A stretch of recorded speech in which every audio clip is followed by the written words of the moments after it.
Hey, lady. All right, let's try to zoom out. So what I'm doing is Gunner here is being my demo dog with Mr. Harry.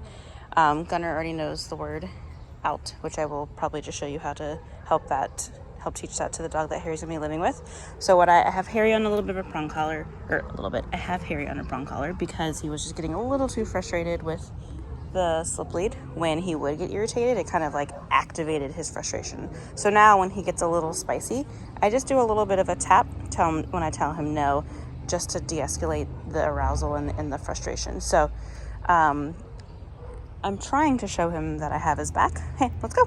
And I'll do my best to do this with only one hand. So if the camera pans out and flings towards a dog, it's me telling Gunner out. Let's go. So every time, sit. I'm doing stuff with Harry. If Gunner gets a little too close, out.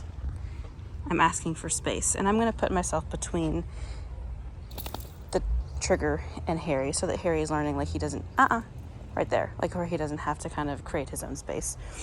And Gunner's just a really big rude puppy. Right, buddy? So like before I started filming, when I would go to give Harry a treat, sometimes Gunner would come over to steal it. And that would, oh my gosh, that would kind of stress, go ahead, out. Good boy. That would stress Harry out to where he would do his little noises. Let's go. So I'm kind of balancing, hey, I have your back, you don't have to worry about stuff, with you're just not going to act like that. That's rude. Unnecessary emotions. Gunner, good. So he did really well the first week of his training.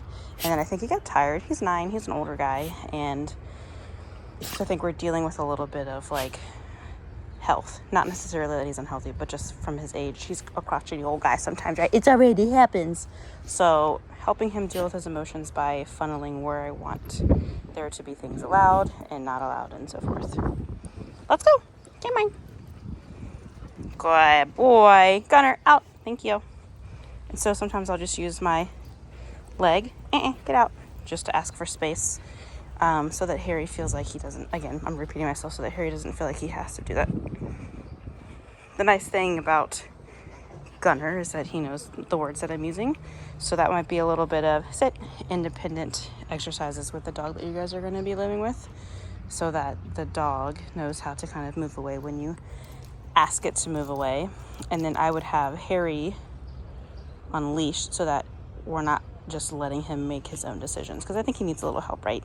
He's a good boy. He's super food motivated. So once he knows I have food, he's kind of like, all right, I don't even care about the other dog. I'm ready for the snackos. So I would use that to your advantage initially while we're doing the introduction. And I guess this would be much more something that we go over in person so that you can kind of see me demonstrate it. Okay. Wee, good boy. Sit. It's like you see he's giving him little looks here and there. Here, Gunner, out. Out. Good. And then Harry knows out too. So out. Good boy. Yes. So that if the other dog is listening, I can at least ask for Harry, out. Good. I can ask for space from Harry. Nope. Sir, rude. It's like right there. Harry didn't do anything, but I wanted to push him away. My finger's in the way. Good. Gunner, don't be rude, boy. Don't be rude, boy. Out. Good. Good boy, Harry. Out. Very nice. All right, I'm going to stop recording so we can go back to training.